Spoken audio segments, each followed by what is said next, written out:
Bienvenue sur Malaika, le magazine de la femme africaine et chrétienne. Je suis vraiment ravie de vous retrouver pour une nouvelle thématique aujourd'hui. Nous allons vous inviter à rester confortablement assis sur votre canapé pour découvrir le thème du jour. Donc voilà, comme vous l'avez découvert, le thème du jour aujourd'hui, c'est les enfants hors mariage.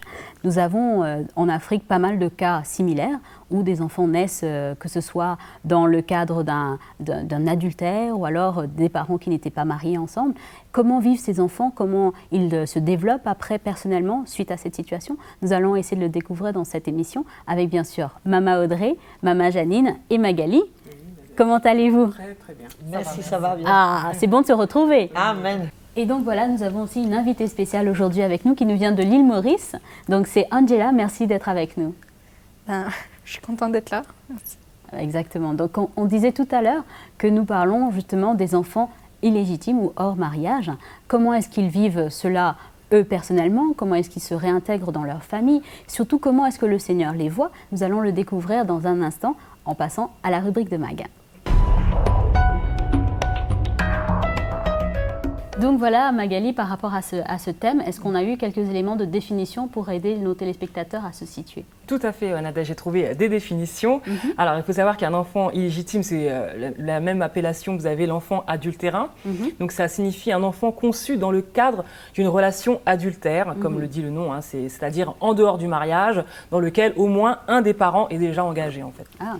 Alors, l'indistinction entre enfants légitimes, conçus dans le cadre du mariage, et les enfants adultérins a une place très importante dans les civilisations, Mama Audrey, dont les structures sociales ou religieuses sont fondées sur le couple, surtout comme c'est le cas en Afrique. Alors, un enfant adultérin est évidemment moins aimé, car en Afrique, il est considéré comme l'enfant du péché, l'enfant de l'erreur, et également appelé dans l'acception historique du terme illégitime, bâtard, c'est ce qu'on dit aussi malheureusement, c'est une insulte d'ailleurs très courante. Alors le contexte maintenant en Afrique pour ces enfants, comme dans l'Église, hein, c'est vraiment des recherches que j'ai faites aussi dans le milieu chrétien, bien sûr il ne fait pas bon être le fruit d'amour extra-conjugal. Les enfants qui sont nés de ces unions illégitimes sont méprisés et rejetés dans un espace socialement et affectivement à part. Certains sont même qualifiés, Maman Audrey, d'enfants sorciers parce que comme ils sont nés en dehors du mariage, donc ils sont responsables des malédictions de la famille, sont les responsables de la stérilité de la femme. Et en fait, ils sont qualifiés comme étant les fléaux de la société, tout simplement. Alors, vous avez également donc ce constat. Ces enfants-là, eh bien, en général, ce sont les pères qui sont qui sont générateurs, si vous voulez, si je peux exprimer ce mot, des enfants illégitimes. Et généralement, ils ne sont jamais reconnus. La filiation est très conflictuelle, elle est faite de douleur, d'incompréhension et bien sûr de sentiments de rejet. Et également, vous avez les problèmes qui sont liés à la succession, évidemment, parce que l'enfant naturel jouit d'un héritage et celui qui est adultérin ou incestueux est frappé d'une incapacité de recevoir à titre gratuit un héritage. Par exemple, dans un pays comme le Cameroun, Nadège, tu apprendras qu'il y a des donations qui sont faites pour les fils naturels. Et que si on est illégitime, eh bien, il n'y a pas cette donation et il n'y a pas de testament non plus. Et en fait, il y a une loi d'ailleurs qui a été votée à ce sujet qui est assez rigoureuse. L'enfant illégitime n'a le droit qu'à de la nourriture comme succession de son géniteur. C'est quand même assez extraordinaire.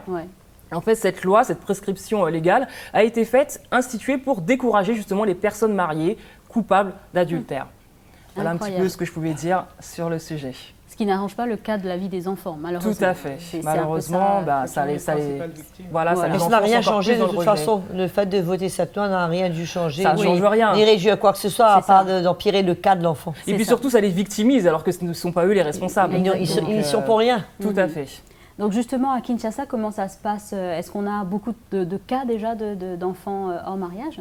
Donc à Kinshasa, on trouve 4 approches par rapport à cette question des enfants illégitimes. Donc la première approche, Mama Audrey, c'est la rupture totale. Donc les deux mariés, le couple, refusent tout enfant qui est né hors mariage. Donc ils partent de cette mauvaise interprétation de la Bible dans 2 Corinthiens 5,17 où quand il est dit que toute chose est devenue nouvelle, voici le passé, c'est le passé. Donc tout ce qui est le passé de l'homme, s'il y avait des enfants ou pas, c'est le passé, on n'en parle plus, ça n'a rien à voir. Nous maintenant, on est en train de créer notre avenir.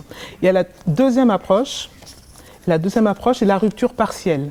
Donc là, on va être dans le cas où le couple va admettre l'enfant naturel au sein de la famille, mais il ne va pas être à la maison. L'enfant est chez la tante, chez l'oncle, chez quelqu'un de la famille, mais les parents, le papa va pourvoir aux frais scolaires. Ça, c'est l'enfant avant mariage. Oui, on est bien dans le cas des enfants avant mariage. Donc la rupture, elle est partielle. On aide l'enfant, on pourvoit à ses besoins, mais il n'habite pas avec nous. Donc la troisième approche, c'est la démarche économiste. Donc là, pour des raisons uniquement économiques, le moyen, les parents vont décider d'accepter l'enfant adultérin ou illégitime au sein du berceau familial. Par contre, il va bénéficier bien sûr, il va aller à l'école et tout ce qui s'ensuit, mais tout ce qui est affection, tout ce qui est amour, il va y avoir une petite carence à ce niveau-là, puisque c'est pas un enfant justement légitime. Et puis généralement, ils sont corvéables à merci. Voilà. Ils sont là pour les tâches ménagères. Exactement, ils sont rejetés. Donc c'est vraiment ça cause des situations assez dramatiques malheureusement pour ces enfants qui subissent parfois même de la maltraitance. Et le dernier cas, c'est la démarche inclusive, où là, les parents sont d'accord pour accepter au sein du berceau familial les enfants adultérins ou illégitimes.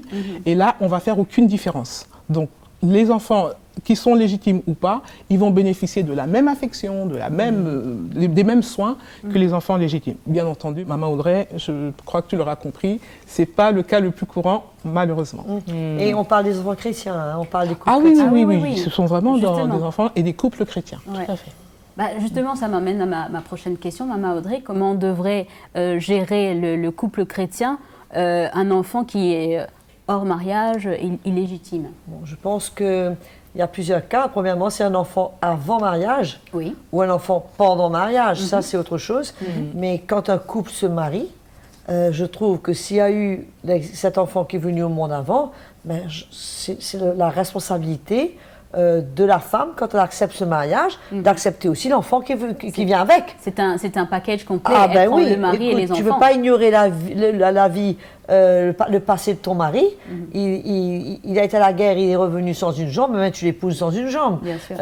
Avant de te connaître, il a eu une vie à lui et il a eu un enfant, ça fait partie de sa vie. Bien sûr. Et tu dois pouvoir accepter cet enfant avec le cœur du Seigneur.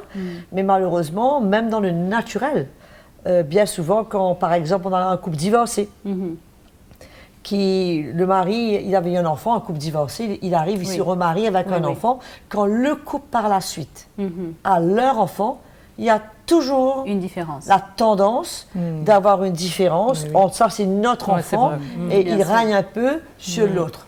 Alors c'est pas du tout le cœur du Seigneur. Hein. Le cœur du Seigneur, c'est comme il nous a acceptés du reste. Dans sa famille, on était tous des enfants adultérins. On est tous adoptés. Et il nous a acceptés dans sa famille.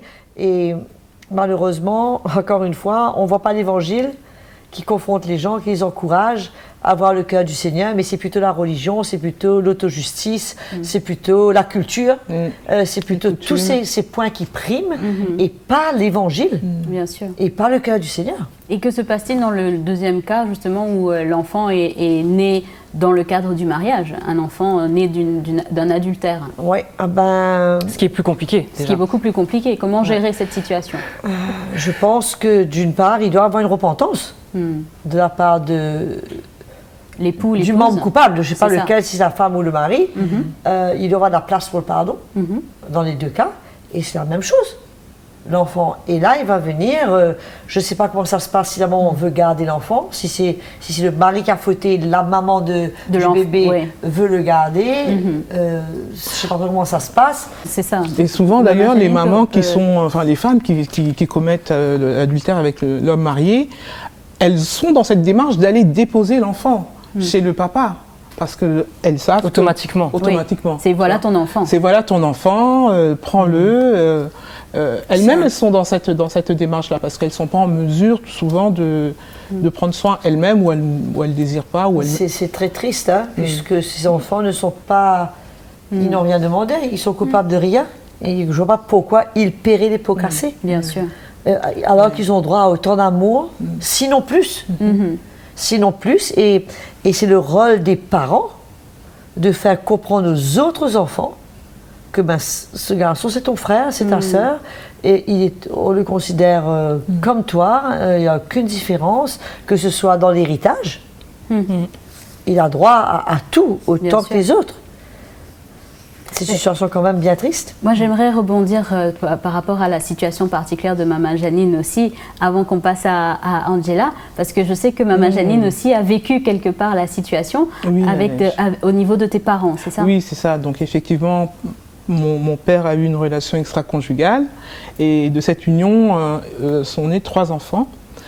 Et donc maman a connu le Seigneur dans les années 80, et quand cette situation est arrivée, au moment où justement elle avait connu le Seigneur, ça a été très très difficile pour elle, mais comme elle avait donné son cœur au Seigneur et qu'elle avait vraiment un pasteur qui lui donnait de très bons conseils, un jour elle nous a réunis à la maison et elle nous a présenté nos frères et sœurs. La famille élargie. La famille élargie, en nous disant que voilà, c'était nos frères et qu'on devait les aimer parce que c'était le même sang qui coulait dans nos veines, c'était le même sang qui coulait dans leurs veines. Et c'est comme ça qu'on a accepté nos frères et sœurs, et on est en relation avec eux jusqu'à aujourd'hui. Et ces enfants, ils ont l'occasion de revoir un peu la maman, la vraie maman? Oui, absolument, absolument. Mais on a aussi le cas d'Angela, dont le témoignage est assez particulier. Donc tu as 21 ans, tu viens de l'île Maurice, et ton arrivée sur Terre a été un peu particulière. Toi, tu es plutôt dans le cas, si je ne me trompe pas, des 2 parents qui n'étaient pas ensemble, donc c'était vraiment pas dans le cadre du mariage. Et ensuite, après, à l'âge de 2 ans, tu as été prise en charge, si je peux dire, par ta tante. Oui. Est-ce que tu peux nous donner un peu plus de détails sur ton témoignage?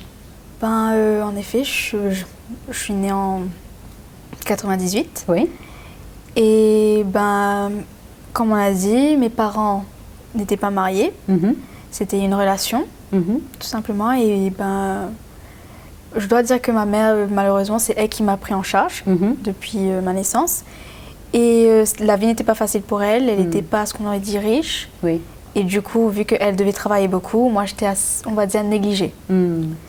Et c'est de là que mes grands-parents ont décidé de me prendre en charge et de m'emmener chez, comme on a dit, ma tante et mon oncle. D'accord. En effet. Et comment toi, tu l'as vécu en tant qu'enfant, quelque part, de ne pas être sous un foyer classique, papa, maman, mariés, avec tout le monde ensemble? Comment tu l'as vécu, toi, personnellement? C'est dur à dire parce que moi, je ne me souviens pas de grand-chose. Pour moi, si on devait me poser la question, je me souviens juste de maman, papa, mon oncle et ma tante. D'accord. Et non, je ne peux pas dire que je me souviens du changement, du fait de sortir de ma mère biologique et de partir vers ma tante. D'accord. Mais donc ça n'a pas eu vraiment un impact sur ton développement personnel? Je dirais non, parce qu'une fois chez ma tante et mon oncle, ils sont vraiment... on s'est occupé de moi comme un des deux, je ne sais pas comment dire, mais j'étais vraiment enfants, un enfant de mon oncle et ma tante, on va dire comme ça. Et j'ai aussi mon cousin qui est mon frère. Oui. Et je sais pas, j'étais acceptée et du coup, j'ai jamais ressenti le fait d'être adoptée. Si on peut dire ça comme ça. C'est incroyable. Je sais aussi par rapport à ton parcours qu'il y a eu un moment où tu as appris en fait, parce que tu ne le savais pas pendant quelques années, et après tu as découvert en fait que ceux que tu as toujours considérés comme tes parents, donc ta tante et ton oncle, n'étaient en fait que ta tante et ton oncle. Il y a eu un moment où tu l'as su, et qu'est-ce qui s'est passé ensuite? Déjà, je suppose qu'on est petit et qu'on on dit que voilà, c'est ta mère, c'est ton père. Dans ta tête, tu dis ok, c'est maman et papa. Bien sûr. Et tu les appelles maman, papa. Et je pense que c'était vers mes 4 ans qu'on m'a expliqué, voilà, c'est en fait ton oncle et ta tante qui ont bien voulu s'occuper de toi et t'accepter. Et c'est sûr que je suppose en tant que petit enfant que pour moi, ok, c'est pas maman et papa, je les appelle Pamela et Bernard. Bien sûr. Et c'était comme ça, je suppose, mais après, je me souviens aussi que j'avais eu un petit œuvre fait par le Seigneur. Je me souviens, j'avais donné mon cœur au Seigneur. À quel âge à peu près? Je dirais vers mes 7 ans, 8 ans, comme ça. Ok. Et c'est là que c'était clair que c'est maman et papa. C'est eux qui m'ont pris dans leur maison, qui s'occupent de moi. Grâce à eux, j'ai des amis, je suis dans une école que j'aime. Pour moi, c'était clair, c'est maman et papa. Donc le changement s'est passé à la rencontre avec le Seigneur, il y a eu quelque chose de bien clair, que c'était tes parents, quelle que soit, on va dire, la filiation de sang. C'était plus parce qu'on n'est pas biologiquement connectés, mais c'était le fait que c'est eux qui sont là, qui sont en train de s'occuper de moi, ben voilà quoi, pour moi c'est maman et papa. Alléluia. Donc justement, Angela, est-ce que dans ton parcours, tu as été proche de tes parents naturels, biologiques si on peut dire, vous avez une bonne relation aujourd'hui, comment ça se passe? Ben non, en fait, j'ai rarement vu mon père et ma mère, je l'ai rencontrée une fois parce que je devais faire des démarches pour mon passeport, mais non, je dirais pas qu'on est... non. Est-ce que, si je dois dire finalement, quand on regarde en arrière, on va dire ton arrivée sur Terre n'a pas déterminé ton avenir, puisque aujourd'hui tu es professionnel, tu travailles, tu es bien dans ta tête, dans ton cœur, tu sers le Seigneur. Finalement, cette arrivée n'a pas eu vraiment un grand impact. Non, du tout. Ah, c'est encourageant, Maman Audrey, quand le Seigneur a tout rattrapé. C'est incroyable. Il a rattrapé les erreurs de jeunesse, il a tout rattrapé, il l'a mis où il fallait. Je connais du reste très bien ses parents. Oui. Pas biologiques, mais ses parents, et je connais le cœur qu'ils ont pour elle. Ils sont aussi fiers d'elle qu'ils le sont de leurs autres enfants. Bien sûr. Et pour eux, il n'y a pas l'ombre d'un doute. C'est même pas une technique ou quoi pour eux. Angela, ben c'est leur fille, quoi. Et ils prennent soin d'elle comme la prunelle de leurs yeux. Et on peut voir qu'elle est une enfant établie, elle est stable, elle est heureuse, son sourire n'est pas fabriqué. Et ça devrait être le cas de tous ces enfants, puisqu'ils n'ont rien demandé. Et on est là pour ça, justement, pour pouvoir leur ouvrir nos cœurs, ouvrir nos familles, faire de la place pour eux, veiller à ce qu'au contraire, ce ne soit pas un handicap pour eux dans la vie. Donc justement, Maman Audrey, que faire dans le cas où un enfant est né pendant le mariage, suite à une relation adultérine du mari ou de la femme? Comment faire dans ce cas-là? Ben écoute, je pense que, encore une fois, il y a un choix. Dépendant, est-ce que c'est un style de vie chez le monsieur, par exemple? Est-ce que c'est son premier, son deuxième, son troisième? Quand la femme le découvre, où est-ce qu'ils en sont par rapport à ça? C'est peut-être qu'elle découvre cela 10 ans après. C'est ça.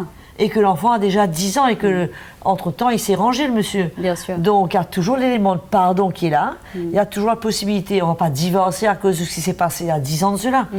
Je pense que le Seigneur nous invite, l'Évangile nous invite à pardonner, l'Évangile nous invite à faire de la place pour les erreurs de tous. On fait tous des erreurs, chacun à certains niveaux et d'autres à d'autres niveaux. Bien sûr. Mais où le Seigneur nous invite à pardonner et justement à ce moment-là, rectifier, dire écoute, si c'est passé, il n'y a pas de honte à ça, ben, je te pardonne. L'enfant que je veux rencontrer, qu'est-ce qu'on peut faire pour lui? C'est un enfant qui existe, qui est là, qui est une réalité et dans la mesure du possible, l'intégrer dans la famille. C'est ça, c'était ma prochaine question. C'est comment justement l'épouse, disons, qui découvre que le mari a eu un enfant en dehors de leur mariage, comment est-ce que cette femme-là, elle devrait traiter cet enfant, finalement? Ben écoute, je pense que de toute façon, on ne peut pas inventer, c'est un choc. D'apprendre subitement au Paris que c'est vrai que le mari a des enfants en dehors. Il y a une réalité. C'est pas évident. Mais avec un petit peu de recul, on laisse le Seigneur faire son œuvre, on prend un peu de temps, on lui donne du temps. Ben, je pense qu'on peut arriver au point d'y réaliser. Comme je dis, chaque cas est différent. Ben, écoute, si mon mari a eu ce problème, il y a 10 ans et ensuite après il y a 8 ans, mais entre-temps il s'est rangé, les choses vont mieux entre nous, il y a quelque chose de nouveau, ben écoute, et il se repent, il a avoué la chose. Parfois ils apprennent ça par d'autres personnes. Aussi, oui, malheureusement. Et que c'est un peu le couteau à la gorge que le monsieur finit par accepter. Mais écoute, moi je pense que l'évangile, tout va dépendre de l'évangile qu'on entend. Bien sûr. Si on entend un évangile de loi, selon Moïse, le droit de répudier, comme Jésus a dit, sauf dans cas d'adultère, ça c'était l'Ancien Testament, c'était avant la Nouvelle Alliance, c'est complètement différent que le cœur du Seigneur dans la Nouvelle Alliance. Donc tout dépend de l'évangile qu'on entend, mais moi je pense qu'avec l'évangile que j'entends, je trouve qu'il y a de la place pour le pardon, il y a de la place pour les erreurs, il y a de la place pour une restauration, et il y a de la place pour cet enfant ou ces deux enfants. Je ne sais pas sur le plan économique comment ça se passe, pourquoi est-ce qu'on accepte les enfants sur le plan économique, mais c'est le cœur du Seigneur en tous les cas, de les intégrer et de faire de la place pour eux et de les accepter comme n'importe quel autre enfant qu'on aurait eu de cette union. Et souvent, les enfants, il y a des cas de figure aussi que je connais où les enfants, pratiquement, ils ne connaissent pas leurs parents naturels parce qu'ils ont été pris en charge par une tante ou un oncle, etc. Et ça n'est pas toujours bien vécu comme le cas d'Angela. Et je crois que Magali avait une question justement par rapport à Parce que toi, tu as bien vécu les choses, mais j'imagine quand même que dans ta période d'adolescence, tu es passé par des moments un petit peu plus difficiles, où on est un peu dans une zone de rébellion. Donc je voulais juste te demander, est-ce qu'à un moment donné, tu t'es dit quand même, quand tu te faisais reprendre par tes parents adoptifs, est-ce que tu as eu cette attitude qui consiste à dire de toute façon, tu n'es pas mon vrai père, tu ne peux pas avoir ma vraie mère. Est-ce que tu as ressenti cela dans ton parcours? Je pense que oui. En effet, dans ma petite période de rébellion. Mais j'ai jamais eu le courage de leur dire en face t'es qui pour me dire ça. Mais c'est sûr que j'ai déjà ressenti, je me suis dit, en fait, c'est pas mes parents biologiques. Ils n'ont pas le droit de me dire ça, mais c'est là que je me reprends moi-même et je me dis, non. C'est grâce à eux en fait que je suis là où je suis et que j'ai besoin de cette autorité et que c'est là que je suis obligée de me repentir et de dire non, merci Seigneur que je suis là, quoi. Merci pour mes parents et voilà. Tu es reconnaissante. Voilà. Ouais. Et c'est encourageant, Maman Audrey. Quelque part, on voit dans le cas de figure que Maman Janine nous a donné, que Angela nous donne, que finalement, après le pardon, après la repentance, une restauration de cette famille plus que recomposée est possible. Et quelque chose d'extraordinaire, la restauration que le Seigneur peut ramener, c'est comme quelque chose qui n'a jamais existé auparavant.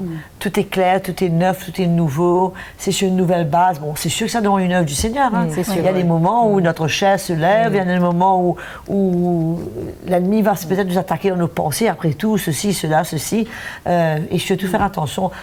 Tu sais quoi, toi, t'as fait ça, pas revenir dessus. Sur le passé, moi, je crois que c'est l'œuvre de Dieu dans nos vies, c'est la croix du Seigneur qu'on doit porter, c'est notre identification à Christ. Qu'est-ce que le Seigneur nous demande dans cette situation? Quel est le cœur du Seigneur pour cet enfant? C'est ça. Quel est le cœur du Seigneur pour cet enfant et comment le Seigneur veut nous donner son cœur pour cet enfant. Et c'est ça la victoire.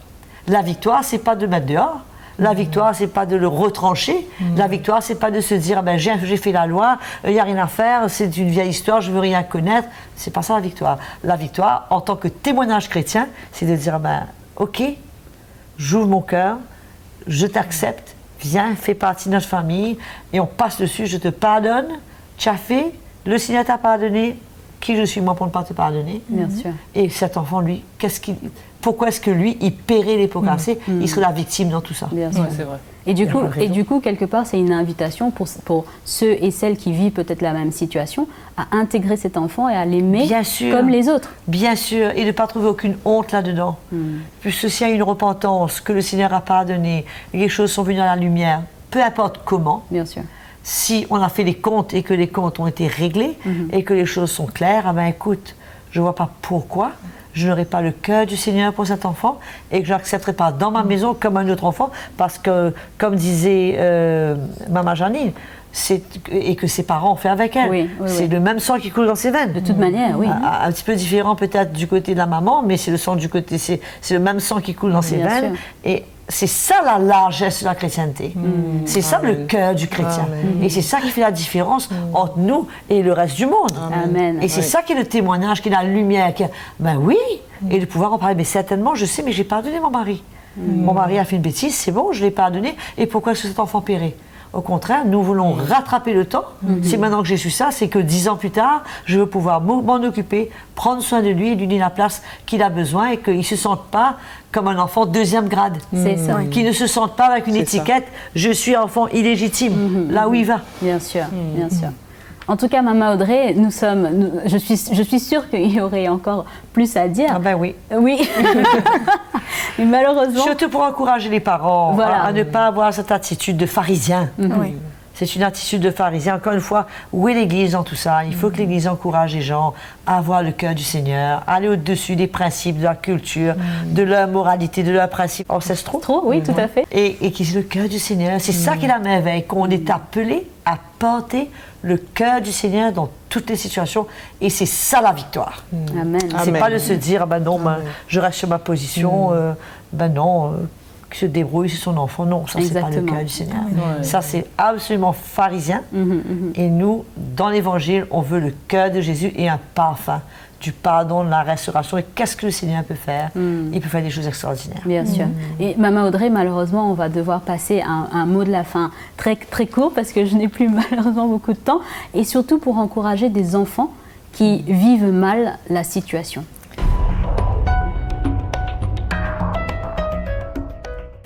Ben, je pense que le meilleur moyen de les encourager, c'est qu'ils sachent que le Seigneur les aime autant et qu'ils ne sont pas des enfants sorciers, ils ne sont pas des enfants de malédiction, ils ne sont pas des enfants qui ont apporté la malédiction, ils sont des victimes eux-mêmes et que le Seigneur les aime. Et comme Angela, qu'ils arrivent à goûter l'amour du Seigneur, à rencontrer le Seigneur, que le Seigneur peut guérir leur cœur. S'ils ont été rejetés, qu'ils arrivent à pardonner, le Seigneur va les aider. Ils peuvent surmonter tout ça avec le cœur de Jésus en acceptant l'amour du Père et l'amour que Dieu a pour eux.